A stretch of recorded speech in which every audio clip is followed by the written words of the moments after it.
Yes. That light is very bright, guys, but we'd like to see you a little bit better. There we can. Hi, my name's Pete Hammond. I'm going to moderate tonight. How did you all like Nyad? All right. Without further ado, let me introduce you to your SAG Awards nominee. This is her 7th nomination for a SAG Award. She's a 2-time winner. In the past, and last week she received an Oscar nomination for Best Actress. Yes, for an amazing performance. Please welcome Annette Bening.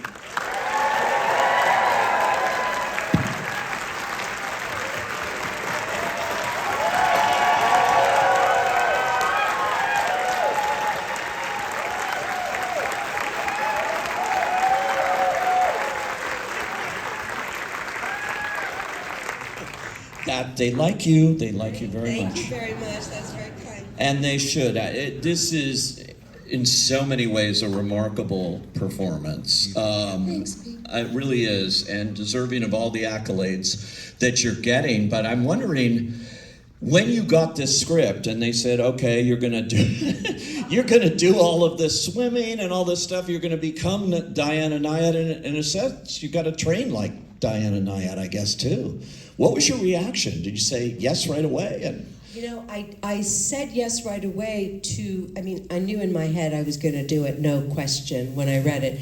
But it was more about the story and about this character and her inner life and the changes that she went through and how, tough she was and how this incredible commitment. I mean, it was the story and the woman and the inner life of this woman that really got me. Yeah. And I didn't think as much about the swimming. I honestly didn't. I don't know what I was thinking, but I just was into the story, and I didn't really think, really sit and think through, okay, bathing suit. Bathing suit. Yeah. And I'm a very impulsive, basically, person. And in some ways, I think that's good. I mean, when I respond to something, and I really respond, it's not an intellectual process. It's like when you see something that you love. You get it in your gut. And that's how I felt. So I just, I knew that I wanted to do it based on the story. It was also like, I couldn't believe it. I couldn't believe the story, and it never occurred to me that I would be playing an athlete in my 60s. Like, never crossed my mind. In a million years would I have dreamt of doing something like this. So then that was, of course, thrilling. The idea of doing something that's just completely different than I've ever done. And so I just... Well, how many people are there like Diana Nyad who are an athlete in their 60s, who are attempting to do something that they failed at, whatever word you want to use, 30 years earlier in their career, had given up that portion of their life to come back and do that, because the life of an athlete is constant. Right, and she writes about it in her book, and the movie is based on the book. And the book's very good, by the way. It's very well written. She's very intelligent, erudite woman. And she talks about the life of the athlete and how most athletes, of course, deal with this incredible change in their lives when they no longer have that thing, especially elite athletes, highly successful Olympians and others who are used to just living with that thing where you're always going to the next goal and you're, climbing the next mountain, whatever that is. So she really missed it. She missed that high of that going after something. And so that was the thing that she was convinced that she still had in her head. And then everyone said, but with friends and people around her and everything, there was that determination. When you talked about the inner life, what's going on inside her, that's amazing, because you're playing a character who isn't always likable and not afraid to do it, because she's got a goal in her inside. Well, you know, I saw this really interesting short, one of the nominated shorts this year, documentary shorts. It's called The ABC of Book Banning, and it's amazing. Short film. Sheila Nevin's a great... Oh, that's right. Yeah, that's exactly right. So there's one book in there that was banned, and I think it's called, it's a girl's, you know, for young girls, and I think it's called Ambitious Girl. And in it, there's a lot of affirmations and a lot of discussion about being an ambitious girl, and I thought, there's something about that. There's something in the culture, and I don't know that I can articulate it, but I think that a woman who is like Diana, and this characterization is not exactly Diana. Diana is incredibly charismatic. Like if she might even be here tonight. Sometimes she sneaks in, but I've done lots of Q&As. I don't think she could get into this place tonight. This is they had turnaway crowds tonight. Diana is such a character. She is so charismatic. So she's very, very likable. And, you know, she's very warm. But she does have this single-mindedness. And I don't know.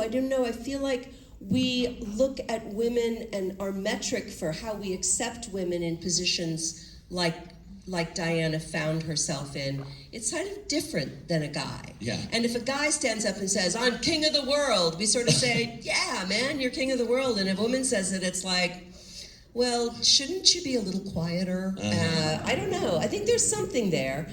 I don't know what that is, but you're right. She is very, very, and the way that we, you know, I knew that I had to give her a character arc. Yeah, which she couldn't just start like fabulous and sweet, you know? I don't know. and do that, which is what I loved about this performance. Thank you. I tried. I don't know what happened, but, you know, that's what I chose. It's very clear you did. And how much did you work with Diana Nyad when you're playing a real life person like that? You played several. You played the late great, you know, Dianne Feinstein and many others in your career too. What is the responsibility to you as an actor, and what do you hope to get from them to help you in this? Well, with Diana, I felt a great responsibility towards her, and I wanted to know as much as I could. And I wanted to know what was some of the, you know, what was really going on inside. And she has a very soulful essence. And she has a lot of softness, and she has a lot of you know, for want of a better word, vulnerability. She did have a lot that happened to her as a kid. And we didn't want to make the story simple in that way. We didn't want to overemphasize the things that happened to her, and she certainly doesn't want it that way. She doesn't see herself as a victim at all.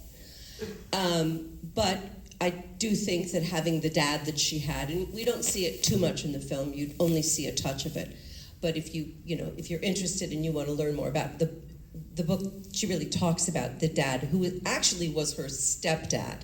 And she didn't know it at the time, which is another strange thing that her mother never told her until she was older, that in fact this charismatic, handsome figure who was kind of this big dreamer, but he was also abusive, and that he was in fact her stepfather and not her biological father, which she didn't find out until she was in her 20s. And of course this coach who abused her. So she had a lot of that. And I think a lot of her initial marathon swimming in her 20s came out of that this happened all during her teens. So, I felt an enormous responsibility. And I also needed her to trust me, and that's something that that's a very, very special thing as an actor, right? That you get to know someone so well. And I am her advocate. I am fighting for her. I'm fighting for her character, and I'm fighting for her point of view. And that's our job, is to love these people to death and just want to fight for everything that is on their side, just as we would fight for our own lives.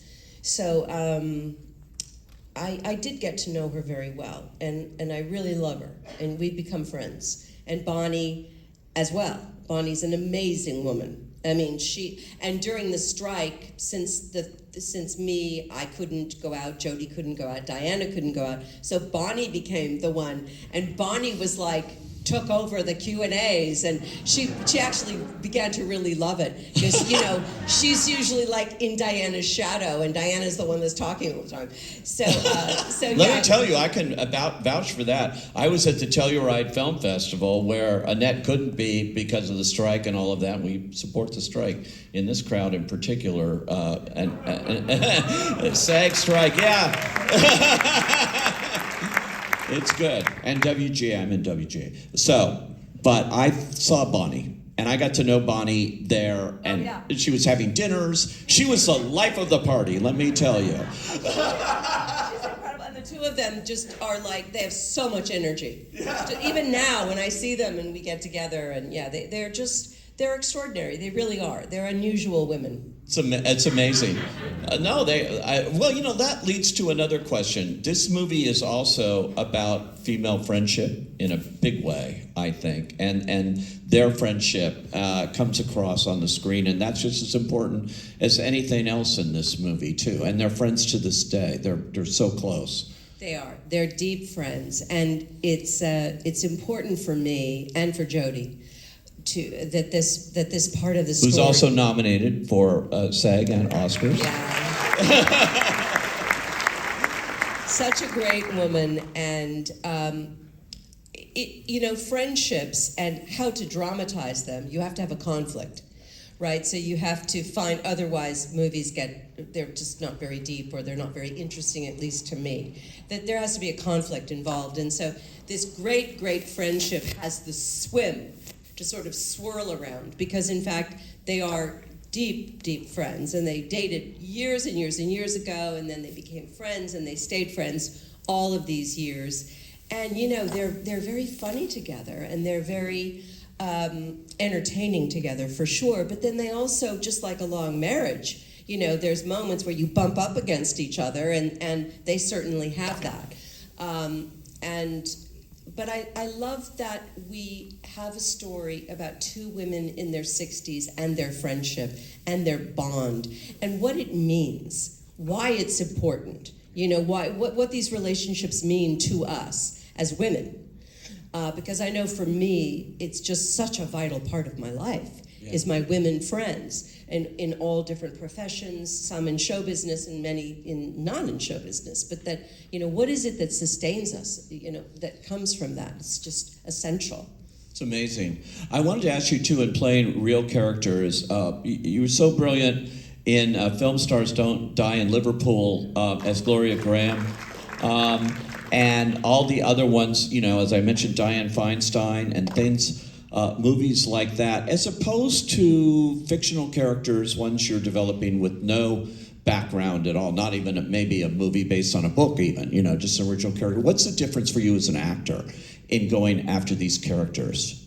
Well, I guess the springboard in a real person is just all of the facts about them and all the facts of their lives, what photographs you have, can you hear them speak? Can you follow their actual behavior? So I guess that's always a springboard, but you're not actually, I mean, I guess sometimes you sort of are doing them a little bit, but I'm not really doing Diana. I mean, I have some of her kind of characteristics, and Jodie certainly has some of Bonnie's. But I mean, I didn't feel like I was trying to do an impersonation of her or something. No. I felt more on the inside that was just, and that happens by osmosis and slowly, meeting with her many times. The four of us also got together quite a bit, and we would play cards, and we would have dinner, and then Jodie... Scrabble?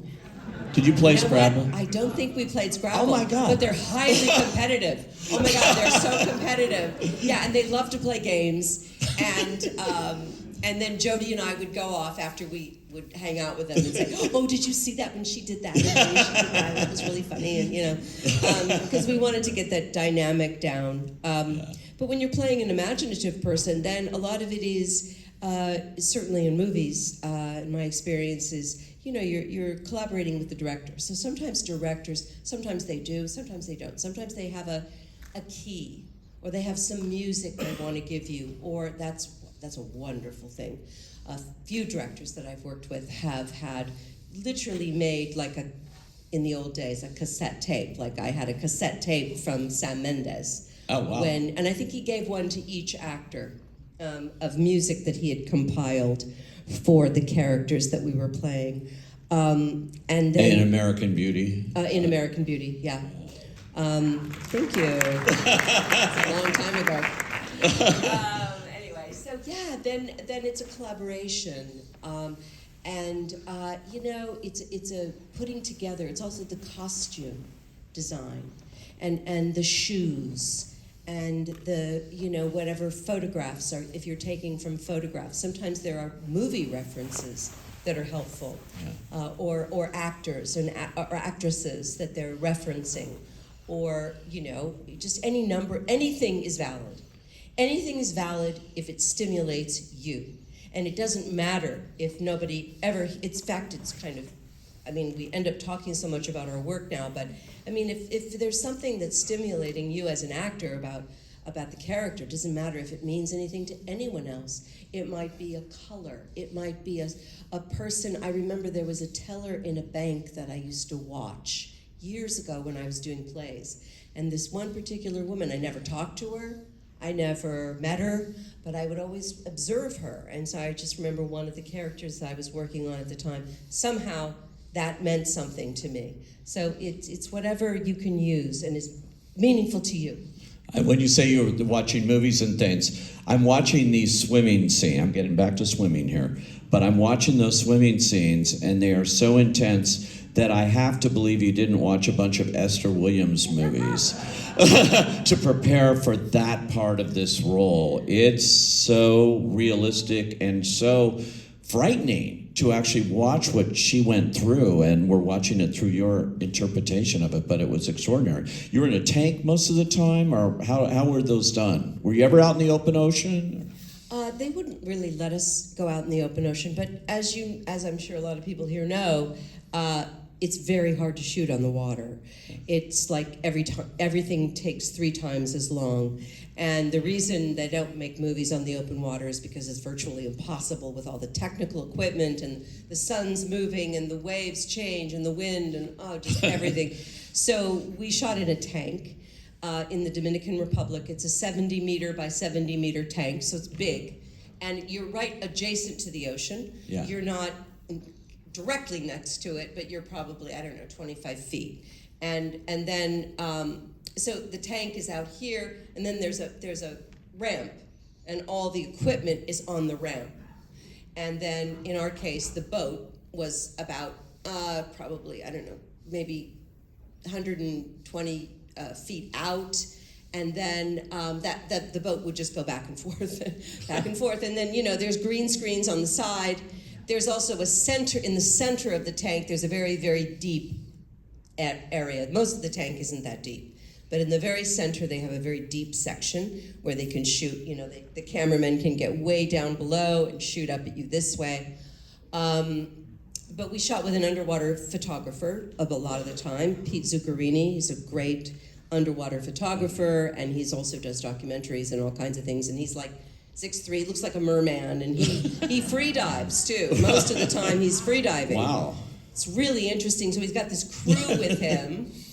So we would, you know, get the boat into position, get me in the water, get it all ready to go, get the cameras where we want them to be, and then Pete would be underwater, and he would have like his guy on the surface, his, you know, partner, and then Pete would say, okay, when we were all ready, he would like do his silent, like, giant breath. Then he would just go down, get into position, and then he like signals to the guy on the surface. The guy on the surface says, okay, go, okay, action. So then I start swimming, and then like Pete's down there, and I'm swimming along, or he's around me this way, or he's behind me, or wherever he is. Wow. So yeah, it was great. It was a lot of swimming. It was quite amazing. Yeah. We did do one day in the ocean, but you know, in the real ocean at the very end, because Netflix didn't want me in the ocean. I think it's also like a liability thing. But well, if a shark comes along, there goes your star. No sharks down there.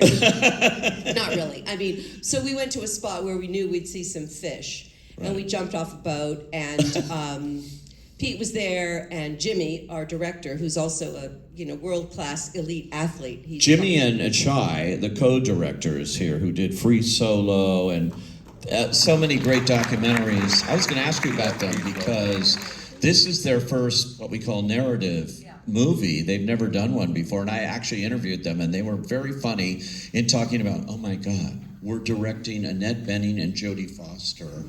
How are we going to do this? And and then the first shot, and they've got the megaphone, and how do we say do this? And they were so funny about it. What was your experience working with first-time directors in this kind of environment? Actually, right. Well, they have that talent. They have incredible intelligence. They're very different from each other. Jimmy is this athlete, and he hangs off of mountains and shoots movies and does all kinds of, he's literally climbed Everest and skied down. I mean, he's a major elite climber. And Chai is more in the editing room, I think. And so that's, when they've made their documentaries, I think that's been, just to be very general about it, that's sort of how they've worked. But they're both, yes, they had a certain trepidation about that, but then they're also very confident and very able. And they also liked the idea that they had somebody to tell what to do, because in documentaries, you're waiting. You're waiting for the subject to maybe are you going to break down at any point? Or are you going to have a really tough moment that, you know what I mean, I hate to say it, but it's kind of like what you're doing in docs. You're waiting for these moments, whereas with us, they could say, okay, this is the point where you really break down, or this is the point, and that's oh yeah, that's what we do. Okay. They did have a certain amount of trepidation, but then they also, would each of them would talk to us. I think one thing they felt was that they needed to agree on everything. Right. And I kept saying to them, no, you don't have to agree. It's good that you don't always agree. No, we all need that. We need to find a way to disagree creatively and to have a different idea and to say, well, I think it should be this, and somebody else says, well, I don't know, maybe it should be that. And in that process, you maybe come up with the third idea that nobody would have thought of otherwise. Right. And that's the whole essence of the maximum creative environment. Yeah. Is balancing the chaos and a certain amount of well, what could happen here? And keeping it open and keeping it spontaneous, and maybe there's a discovery that can be made while also having to stay on schedule and be organized and not be a bunch of crazy people. So it's there's somewhere in between is the sweet spot. But you have to be able to have creative arguments, not or whatever, discussions, where there may be some disagreements. So I did encourage them to disagree, but they never wanted to show us that.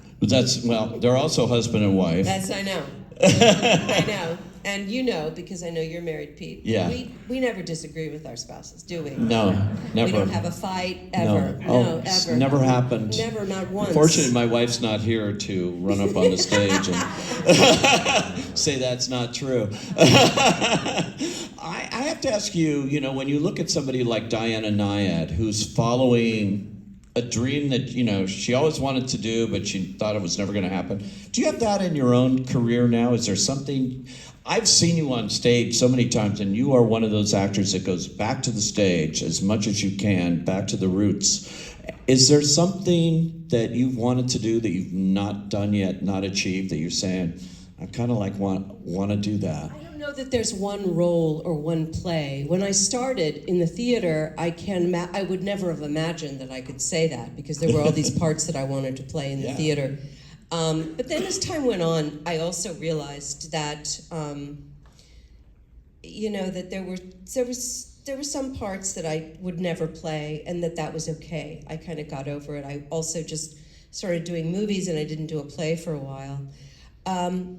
It's funny, when you ask me that, a couple of people have asked me that recently, and I think the honest answer is yes, there are things I would like to do, many different things. I don't know quite what they are, but that the aspirations I have that are personal, that I wouldn't really share in this moment, are more internal. Mm-hmm.